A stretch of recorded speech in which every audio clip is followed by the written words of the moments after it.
ನೀವ್ ಹಿಂಗೆ ಪದಗಳನ್ನ ಬಳಕೆ ಮಾಡಿ ನಾನು ಅಬ್ಜೆಕ್ಟ್ ಮಾಡ್ಲಿಲ್ಲ ಅಂದ್ರೆ ಅದಕ್ಕೆ ಹೊಸದೊಂದು ವಿಡಿಯೋ ಬರುತ್ತೆ ಗೆಳೆಯರವ್ರೆ. ಹಿಂಗೆಲ್ಲಾ ಮಾತನಾಡ್ಲಿಕ್ಕೆ ಅವಕಾಶ ಮಾಡ್ಕೊಟ್ಟ ಈ ಹೆಣ್ಣು ಮಗಳ ಮೇಲೂ ಕೂಡ ಆ ಹೆಣ್ಣು ಮಗಳಿಗೆ ಆದಂಗೆ ಆಗ್ಬೇಕು ಅಂತ ವಿಡಿಯೋ ಮಾಡ್ತಾರೆ. ಬಟ್ ಸತ್ಯ ಮಾತನಾಡ್ಲಿಕ್ಕೆ ಅವ್ರಿಗೂ ಅವಕಾಶ ಇದೆ, ನಿಮ್ಗೂ ಅವಕಾಶ ಇದೆ, ಮುಂದುವರೆಸಿ. ನಾನು ಹೇಳ್ತಾ ಇರುವಂತದ್ದು ಒಂದು ಸುಳ್ಳು ಮಿಸ್ಟೇಕ್ ಆಗಿ ಹೇಳ್ಬಿಟ್ಟ ಅಂತ ಇಟ್ಕೊಳ್ಳೋಣ. 1000 ಸುಳ್ಳು ಮೇಡಮ್.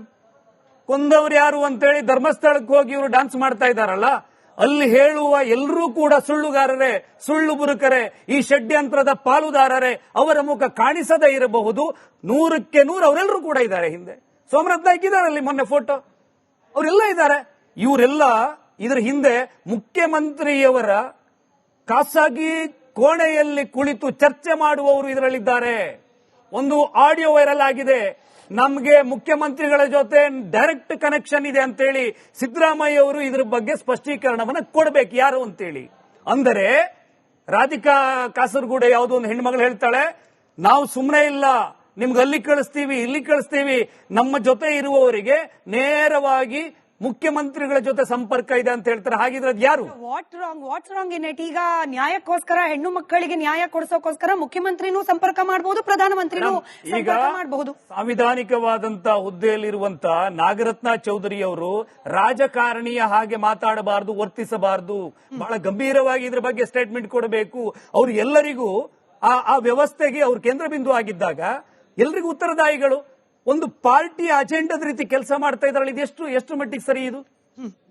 ಇದನ್ನೆಲ್ಲ ಪ್ರಶ್ನೆ ಮಾಡ್ಬೇಕಲ್ವಾ? ಸರಿ, ನಾಗಲಕ್ಷ್ಮಿ ಚೌಧರಿ ಅವ್ರ ಬಗ್ಗೆನೇ ಇನ್ನೊಂದ್ 2-3 ಪ್ರಶ್ನೆ ಇದೆ. ಅದಕ್ಕೆ ಹೋಗೋಕ್ ಮುಂಚೆ ಸುರ್ಭಿ ಅವರೇ, ಈ ಫ್ರೀಡಂ ಪಾರ್ಕ್ ನಲ್ಲಿ ಕಳೆದ 1-2 ತಿಂಗಳ ಹಿಂದೆ ಒಂದು ಸಮಾವೇಶ ಮಾಡ್ತಾರೆ. ಅಲ್ಲಿ ಧರ್ಮಸ್ಥಳ ಕ್ಷೇತ್ರ, ಇಲ್ಲಿ ನಮ್ಮ ಆಡಿಯನ್ಸ್ ನಲ್ಲಿ ಕೂತಿರೋರು ಒಬ್ರು ಹೇಳ್ತಿದ್ರು, ಆ ಕ್ಷೇತ್ರದ ಬಗ್ಗೆ ಯಾರು ಮಾತನಾಡ್ತಾ ಇಲ್ಲ, ಆ ಕ್ಷೇತ್ರದ ಬಗ್ಗೆ ತುಂಬಾ ನಮ್ಗೆಲ್ಲರಿಗೂ ಕೂಡ ಗೌರವ ಇದೆ, ಹೋರಾಟಗಾರರಿಗೂ ಗೌರವ ಇದೆ ಅಂತ ಹೇಳಿ. ಆದ್ರೆ ಫ್ರೀಡಂ ಪಾರ್ಕ್ ನಲ್ಲಿ ನಡೆದ ಕಾರ್ಯಕ್ರಮದಲ್ಲಿ ಏನ್ ಹೇಳ್ತಾರೆ, ಆ ಧರ್ಮಸ್ಥಳ ಕ್ಷೇತ್ರದಲ್ಲಿ ಇರುವವರೆಲ್ಲರೂ ಕೂಡ ಮನುವಾದಿಗಳು, ಅಲ್ಲಿದ್ದು ಬೇರೆ ಯಾವುದೋ ಮಂದಿರ, ಅದನ್ನ ಕೆಡವಿ ಇವ್ರು ಕಟ್ಟಿರೋ ದೇವಸ್ಥಾನ, ಹಾಗೆ ಅವರ ಬಳಿಯಲ್ಲಿ ಕೋಟ್ಯಾಂತರ ರೂಪಾಯಿ ಬೆಲೆ ಬಾಳುವಂತಹ ಸಂಪತ್ತಿದೆ, ನಾವು 2,000 ಕೋಟಿನೋ 2 ಲಕ್ಷ ಕೋಟಿನೋ ಆ ಆದಾಯ, ಅದ್ರ ಬಗ್ಗೆ ನಾವು ಟಾರ್ಗೆಟ್ ಮಾಡಬೇಕು.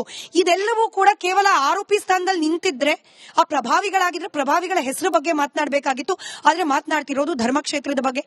ನಿನ್ನೆ ನಡೆದ ಕಾರ್ಯಕ್ರಮ, ಈ ಕೊಂದವರು ಯಾರು ಅನ್ನೋ ಕಾರ್ಯಕ್ರಮ, ಅದ್ರಲ್ಲೊಬ್ರು ಹಿರಿಯ ಮಹಿಳೆ ನಿಂತ್ಬಿಟ್ಟು ಮಾತನಾಡ್ತಾರೆ, ನಾವು ಚಿಕ್ಕವರು ಇರಬೇಕಾದ್ರೆ ಧರ್ಮಕ್ಷೇತ್ರಗಳಿಗೆ, ತೀರ್ಥಕ್ಷೇತ್ರಗಳಿಗೆ ಮನೆ ಹೆಣ್ಮಕ್ಳನ್ನ ಕರ್ಕೊಂಡು ಹೋಗ್ತಿರ್ಲಿಲ್ಲ. ಯಾಕೆ ಅಂತ ನಮಗ್ ಅವಾಗ ಗೊತ್ತಾಗ್ತಿರ್ಲಿಲ್ಲ, ಆದ್ರೆ ಇವಾಗ ಗೊತ್ತಾಗ್ತಿದೆ ಯಾಕೆ ಕರ್ಕೊಂಡು ಹೋಗ್ತಿರ್ಲಿಲ್ಲ. ಅಲ್ಲಿಗೆ ಹೆಣ್ಮಕ್ಳನ್ನ ಕರ್ಕೊಂಡು ಹೋದ್ರೆ ಅಲ್ಲೇ ಬಿಟ್ಟು ಬರೋ ಪರಿಸ್ಥಿತಿ ಇರ್ತಿತ್ತು. ಹಾಗೆ ಅಂದ್ರೆ ಹೀಗೆ ಮಾತನಾಡುವ ಮೂಲಕ ಹಿಂದೂಗಳ ಧಾರ್ಮಿಕ ಶ್ರದ್ಧಾ ಕೇಂದ್ರಗಳನ್ನ ರೇಪ್ ನಡೆಯುವ ಸ್ಥಳ, ಹೆಣ್ಣು ಮಕ್ಕಳ ಮೇಲೆ ದೌರ್ಜನ್ಯ ನಡೆಯುವ ಸ್ಥಳ, ಹೀಗೆ ವ್ಯವಸ್ಥಿತವಾಗಿ ಬಿಂಬಿಸೋ ಪ್ರಯತ್ನ ಆಗ್ತಿದೆ ಅಂತ ಹೇಳಿ ಯಾಕೆ ಮಾತನಾಡಬಾರ್ದು? ಸ್ಮಿತಾ ಅವರೇ, ಈ ವಿಷಯವನ್ನ ಮಾತಾಡಬೇಕಾದಾಗ ಒಂದು ಜ್ಞಾಪಕ ಇಟ್ಕೊಳ್ಬೇಕು. ಮಹಿಳೆಯರ ಸಬಲೀಕರಣ, ಮಹಿಳೆಯರ ಬಗ್ಗೆ ಮಾತುಕತೆ ನಡೆದಾಗ ನಮ್ಮನ್ನ ಬಳಸ್ತಾ ಇದಾರೆ ಅಷ್ಟೇ. ನಮ್ಮನ್ನ ಮನಸ್ಸು ಕೆಡಿಸಿ ನಮ್ಮನ್ನ ಬಳಸ್ಕೊಳ್ತಾ ಇದ್ದಾರೆ. ಇದನ್ನ ನಾನು ಹೇಳ್ತಾ ಇಲ್ಲ, ನೀವ್ ಹೇಳ್ತಾ ಇಲ್ಲ, ವೇದಿಕೆ ಮೇಲೆ ಅವರೇ ಬಂದು ಹೇಳ್ತಾ ಇದ್ದಾರೆ. ಅಂದ್ರೆ ನಮ್ಮ ರಾಜಕೀಯ ಒಂದು ಲಾಭಕ್ಕೋಸ್ಕರ ಮಹಿಳೆಯರ ದೌರ್ಜನ್ಯ ವಿಷಯವನ್ನು ತೆಗಿತಾ ಇದೀವಿ ನಾವು ಅಂತ ಅವರೇ ಒಪ್ಪುತ್ತಾ ಇದಾರಲ್ಲ.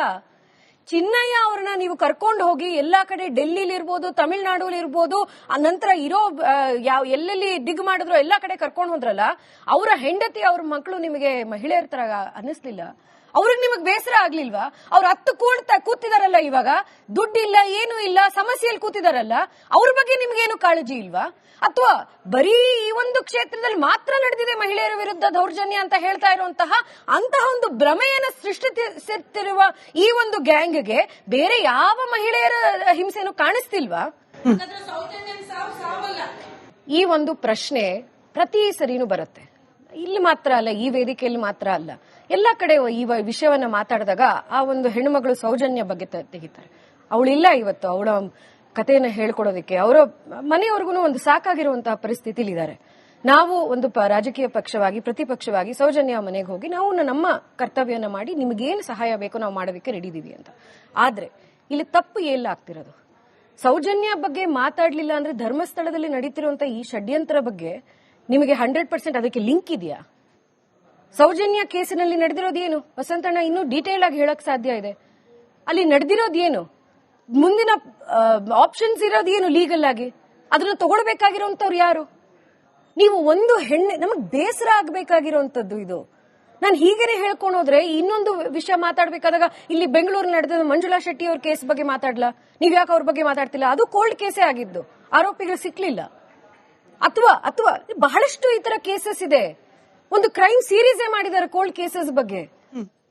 ಒಬ್ಬ ಹೆಣ್ಣ ಮಗಳಲ್ಲಿ ನಡೆದಿರುವಂತಹ ಈ ಘಟನೆಯ ತಗೊಂಡು ನೀವ್ ಏನ್ ಹೇಳಕ್ ಪ್ರಯತ್ನ ಪಡ್ತಾ ಇದ್ದೀರಾ? ಅವಳಿಗೆ ನ್ಯಾಯ ಹಿಂಗ್ ಮಾತಾಡ್ತಾ ಹೆಣ್ಮಕ್ಳು ಆತ್ಮಕ್ ಶಾಂತಿ ಸಿಗ್ತಾ ಅದೇ ಪ್ರಶ್ನೆನ ಇವ್ರು ಕೇಳಿದ್ದೆ ಪ್ರಶ್ನೆ. ಒಂದೇನು ಆ ಪ್ರಶ್ನೆಗೆ ಉತ್ತರ ಕೊಡ್ತೀನಿ. ದಯವಿಟ್ಟು ನನ್ನ ಬಹಳ ಒಂದು ಹೃದಯಪೂರ್ವಕವಾದಂತ ಮನವಿ, ದಯವಿಟ್ಟು ಸೌಜನ್ಯ ಹೆಸರನ್ನ ಬಳಕೆ ಮಾಡಿಕೊಂಡು ತಪ್ಪ ರಾಜಕೀಯ ಮಾಡೋದಕ್ಕೆ ಪ್ರಯತ್ನ ಪಡಬೇಡಿ. ಒಂದು ರಾಜ್ಯವಾಗಿ ನಾವು ಕಂಡಿರುವಂತದ್ದು ತುಂಬಾ ಜಾಸ್ತಿ ಆಗಿದೆ ಈ 6 ತಿಂಗಳಿನಲ್ಲಿ. ಯಾಕೆಂದ್ರೆ ನಾಳೆ ಏನಾಗತ್ತೆ ಅಂದ್ರೆ ನಿಜವಾದ ಒಂದಿಷ್ಟು ಕಾರಣಾಂತರಗಳಿಂದ ಒಂದು ಯಾವ್ದಾದ್ರು ಕೇಸ್ ಅಕ್ವಿಟ್ ಆಗ್ಲಿಲ್ಲ ಅಂದ್ರೆ ಮಹಿಳೆಯರಿಗೆ ಹೆದರಿಕೆ ಶುರುವಾಗತ್ತೆ. ಯೋಚನೆ ಮಾಡಿ, ತಾಯಿ ಅಂದ್ರೆ ಯೋಚನೆ ಮಾಡಿ. ಸರಿ, ಇವ್ರದೇ ಪ್ರಶ್ನೆಗೆ ವಸಂತ್ ಗಿಳಿಯಾರ್ ಅವರೇ, ಕೊಂದವ್ರು ಯಾರು ಅಂತ ಹೇಳಿ ಪ್ರಶ್ನೆ ಕೇಳ್ತಾ ಇರೋರು ನಮ್ಮ ಹತ್ರ ಹೊತ್ತುಕೊಂಡು ಹೋದವರನ್ನ ನೋಡ್ದವ್ರು ಇದ್ದಾರೆ ಅಂದವ್ರನ್ನ ಯಾಕೆ ಕೇಳ್ತಿಲ್ಲ ಕೊಂದವ್ರು ಯಾರು ಅಂತ ಹೇಳಿ? ಮೊಬೈಲ್ ನಲ್ಲಿ ಸಾಕ್ಷಿ ಇದೆ, ಆಚೆ ಬಂದು ಬಿಡುತ್ತೆ ಅಂದವ್ರನ್ನ ಯಾಕೆ ಕೇಳ್ತಿಲ್ಲ ಕೊಂದವ್ರು ಯಾರು ಅಂತ ಹೇಳಿ? AI ವಿಡಿಯೋ ಮಾಡ್ಬಿಟ್ಟು ಪುಂಖಾನುಪುಂಖವಾಗಿ ರುದ್ರತಾಂಡವ ಆಗ್ಬೇಕು ಅಂದವ್ರಿಗೆ ಸಾಕ್ಷಿ ಇಲ್ದಲ್ಲ ವಿಡಿಯೋ ಮಾಡ್ಬಿಡ್ತಾರ? ಅವ್ರಿಗೆ ಗೊತ್ತಿರ್ಬೇಕಲ್ಲ ಕೊಂದವ್ರು ಯಾರು, ಅವ್ರನ್ನ ಯಾಕೆ ಕೇಳ್ತಿಲ್ಲ ಅಂತ ಹೇಳಿ. ಈಗ ಪಾಪ ಆ ತಾಯಿಗೆ ಅವ್ರು ಭಾವನಾತ್ಮಕವಾಗಿ ಅಂದ್ಕೊಂಡ್ರು ಸೌಜನ್ಯ ಅಂತೇಳಿ. ನೀವು ತಾಯಿ ಒಂದು ಪ್ರಶ್ನೆ ಕೇಳಿ, ಸೌಜನ್ಯ ವಿಷಯದಲ್ಲಿ ತಿಂದವ್ರು ಯಾರು ಅಂತ ಕೇಳಿ. ನೀವು ಕೋಟಿಗಟ್ಲೆ ದಂಧೆ ಮಾಡಿಕೊಂಡು ಒಂದು ಹೆಣ್ಣಿನ ಸಾವನ್ನ ನೀವೊಂದು ಅಂತಃಪ್ರಜ್ಞೆಯಲ್ಲಿ ಯೋಚನೆ ಮಾಡಿ. ನೀವೊಂದು ಹೆಣ್ಣು, ನಿಮ್ಗೊಂದು ಹೆಣ್ಣು ಮಗಳಿರಬಹುದು. ಒಂದು ಹೆಣ್ಣಿನ ಸಾವಿನ ವಿಚಾರ ಇಟ್ಕೊಂಡು 16,000 ಚದರಡಿಯ ಬಂಗಲೆಯನ್ನ ಯಾವುದೇ ಉದ್ಯಮದ ಹಿನ್ನೆಲೆ ಇಲ್ಲದೆ ಕಟ್ಟಿಸಿಕೊಂಡ್ರಲ್ಲ, ತಿಂದವರು ಯಾರು ಅನ್ನೋ ಪ್ರಶ್ನೆ ನಿಮ್ಗೆ ಕೇಳ್ಬೇಕನ್ಸಿಲ್ವಾ? ಸೌಜನ್ಯ ಸಾವಿಗೆ ಸಾಕ್ಷಿಯನ್ನ ಪೊಲೀಸರು 2-3 ತನಿಖೆಯವರು ತಗೊಂಡು ಬಂದು ಕೊಟ್ಟಾಗ ಆ ಸಾಕ್ಷಿಗಳು ಹಾಸ್ಟೆಲ್ ವಿಟ್ನೆಸ್ ಆಗೋ ಹಾಗೆ ಮಾಡಿದವ್ರು ಯಾರು?